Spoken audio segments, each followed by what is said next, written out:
this was my personal finances, my house would probably be foreclosed on. You very soon. Yeah. You wouldn't be able to pay your credit card debt. Yep. And you would be taking out more credit cards, and those interest rates would just be going higher because you're okay. So this is what we talked about last year. Yeah, I know. We're going to revisit it because I think it's worth it. Okay. Well, I mean, the bottom line is we're fucked. The punchline is, yeah. Well, the whole point was we had compared. I compared it to like a single parent who was just trying to keep up, right? Yeah. And you and I talked about this. I think we talked about this at length, Preston and I, almost daily. But the bottom line is, it's like you're a single parent. You're trying to keep up. You know, you've got your mandatory expenses. Okay, so you've got your mortgage, your car payment. You know, the food for your kids. All right, and so you've got to gas for the car. You've got to make these payments, and if you don't, then you're kind of screwed because you either lose your job, you lose your house, right? So you've got to, but you're not keeping up because of inflation. So what do? You take out a credit card and you start, charging things to credit card. Well, of course, you're not keeping up because you're in a negative, earnings position. So now you fill up that credit card, and then the interest payments on that credit card are so high that you start paying the interest payments on that credit card with another credit card and paying on your mandatory expenses. And it goes into a spiral where you just can't get out of, so you literally go bankrupt, right? Yep. So, but the problem is as your credit gets worse, the interest on the credit cards that you're offered is higher. So it makes it even worse. It just compounds it, right? So, and we said some people won't even lend you money. Exactly. So we said yes. And so we said last year that you get to the position where people won't lend you money and they're going to charge you a higher interest rate for it. And that's what's going to happen to the U.S. debt when we get to a point where people realize, oh, God, this is not stopping. They're going to have to issue so much debt that I want a higher interest payment for this. I'm not going to lend them money at 3% for 30 years. I want 5, 6, 7%. And here we are. Or like when I was in Argentina a couple of months ago, they're offering 150%.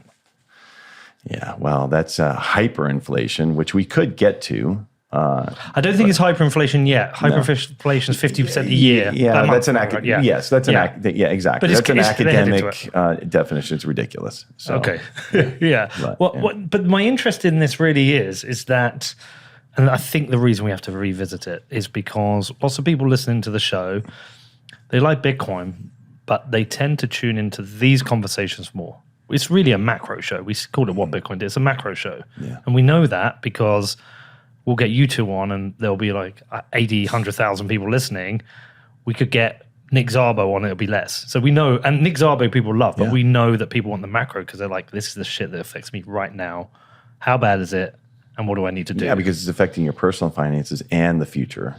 And the future of Bitcoin. And having, in the last few months been out to both Argentina and Lebanon, where I've seen very high inflation in Argentina and then seen a country which has effectively collapsed in Lebanon, where the currency isn't worth shit. It's used as change, actually. So when you go into Starbucks, you buy a coffee and you get your $12 change, you'll get $10 in dollars and the $2 in the lira. They use it for change. And the only people actually using it are government workers now. And I could tell you so many stories, but essentially they just put a new law in place. People who work for the army can get a second job because the money they get paid is worth shit. And so I've always been of the belief that hyperinflation is something that happens in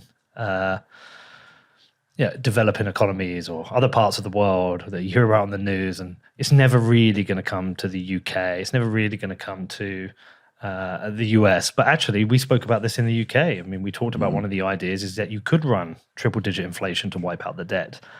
And so I think the reason it's important to keep covering this is, you're the experts. Where are we? How bad is it? How bad could it get? What's the time frame, and what can people do? They're really important questions. Yeah. Well, to your point on the credit card example with the rates going higher. So when you look at the last year, we've seen inflation pull back, but yet you've seen treasury yields across the entire duration of the yield curve continue to go higher. Right. Let's define that first. That inflation pull back we still have inflation. It's yes. just not Disinflation. It's not as bad as it was, but prices are still inflating. Yes. So sorry. Yeah. Well, That's something that that's an the important government, term. The Yeah. government wants to confuse you on that. They say prices are going down. No, they're not. The rise, the rate of rise is going down, but it's still rising. So go ahead. Yeah. That's a super important point. Let me add to that. That's where our Prime Minister, Rishi Sunak, has been gaslighting the British people, because he's been saying, they asked about tax cuts recently. He said, and he said a very honest thing about inflation. Have you seen this? Actually, this is wild. No. Get this up. Yeah. But he did say also that I want to bring down inflation so people have more money in their pockets. I was like, hold on a second. If you bring down inflation, they're not going to have more money in their pockets. They're still going to have less money in their pockets. It's just at a decreasing rate, but you're still going to have less money because you've still got inflation. Yeah. And that was a fucking lie. Yeah. And I was like, are you lying, or do you not even understand it yourself? It's the same exact thing that we had with our press secretary here. She was gaslighting us, and they just refused to answer the questions. They just keep pointing back to, it's getting better. Watch this. So this is some wild honesty. Is a tax. It's a tax that impacts the poorest people the most. And that is why the best tax cut that I can deliver is to halve inflation. Well, and that's why I set it out as the first. Let's not have economically, the impact that it has on people is to eat into their pockets, it eats into their wallets, it puts up the prices of things, it effectively acts as a tax. And that is why we must bring it down, and that's why we are, and the plans are working. But my question to you, Prime Minister, this morning is about the impact of the changes that you have been making. And you're explaining that you think they're the right things to do. And you're basically saying, bring it on to your critics. But on the one specific, your close colleague, Michael Gove, this morning has said that you should commit to cutting taxes for working people before the next election. So she's trying to argue in the background. I don't know if you heard her. She's saying, but inflation is not a tax. And the Prime Minister is saying, yes, it is. It is. Yeah. And so now he's kind of being honest. Yeah. It's interesting. Yeah. It's interesting. Which is wild. Well, but I want to hear what else Preston has to say. Preston. No. Preston I find it crazy that the BBC's arguing on the opposite side of that. That was crazy. And James's point is really important. So you have disinflation, which means the prices are still going up. They're just not going up as fast as they were when they were 8% annually. But when you're looking at the yield curve and you're seeing it continue to blow out, the yields are going higher, which means the prices are coming down. You would typically see that if inflation was rising, you would see that behavior in the fixed income market, because everybody would be trying to adjust and have some type of yield on top of that inflation rate, or which is really kind of your keystone that you're trying to outpace, or your hurdle rate is whatever that inflation rate is. So the fact that we're seeing that continue to sell off is effectively the example that he provided with the credit card, where the rates keep going higher because they're getting to the point where James wrote this article a year ago or whatever it was. And it was kind of like, oh yeah, look at this guy over here. He's some Twitter guy. A macro extremist. Look at this. Bitcoin. I had so many people come into that thread and just say, you're out of your mind. You're out of your just mind. Like, you're exaggerating. Oh, you're exaggerating. And then Luke Roman told me, math, right? Luke Roman told me, he goes, it's not just some random Bitcoiner and some guy from Cincinnati talking about this debt spiral anymore. He says, it's everybody on Wall Street. It's like very credible people talking about what James highlighted a year ago, that the math isn't working anymore. And this is looking like we're crossing the event horizon and there's no return. Well, Caitlin Long said this to me 4 years ago. She said, is it even longer? I'm not sure. 4 or 5 years ago, I made a show with her and Safedine, and she was like, they're running out of bullets here. Mm-hmm. And I don't know when it's going to hit, but it's going to hit. Mm-hmm. And Foster's been saying it for like 2-3 years. Yeah. He just says, it's math. Yeah. It's math. That's all it is. Here's the best part. Danny, scroll down to the bottom there. Oh, they've got an amazing new mobile app. Up to the right there in the bottom red. This is the real problem. Yeah. So that's what the government really owes. It's got $195 trillion of unfunded liabilities. Hold on. 195 trillion. Yeah, because what? That's what we owe. The promises. So those are like the this is promises. accounting for the promises of Social Social Security, Security. Yes. and Medicare, Medicaid, Yes. and all that. Yeah. Yeah. Over what time period is that really? That's got to be about 30 to 50 years. Yeah, I'd say so. Yeah. So you'd have to do like a discount. You'd have to discount it back, but then like what discount rate are you using to figure out what the? That's everybody. That's every worker. It's all in there. It's about $6 trillion a year. Yeah.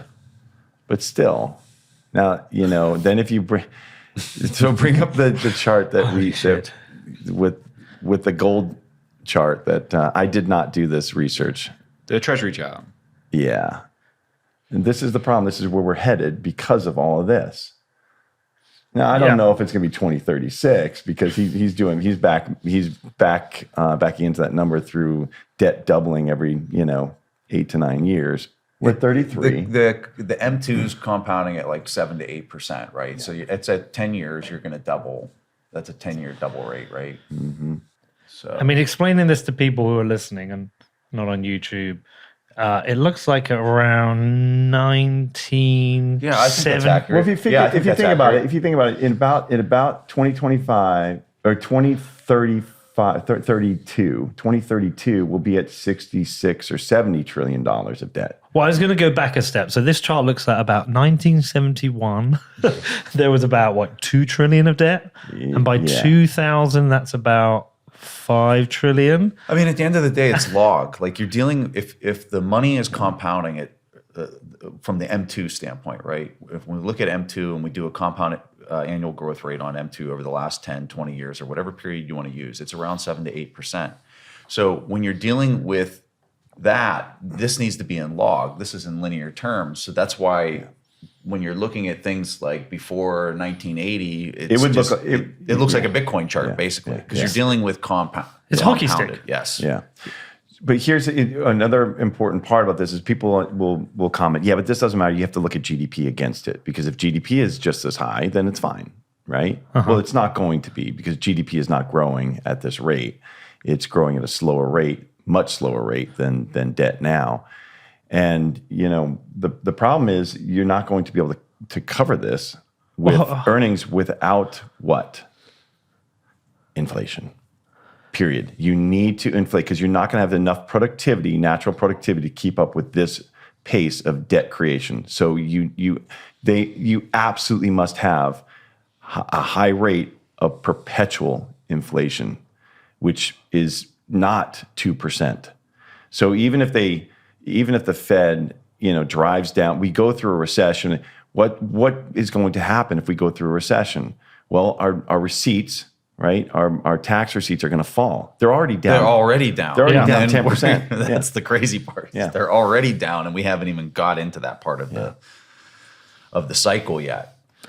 And so can you imagine what they're going to be when you do get into the depths of that? So what will they have to do? They'll have to create money.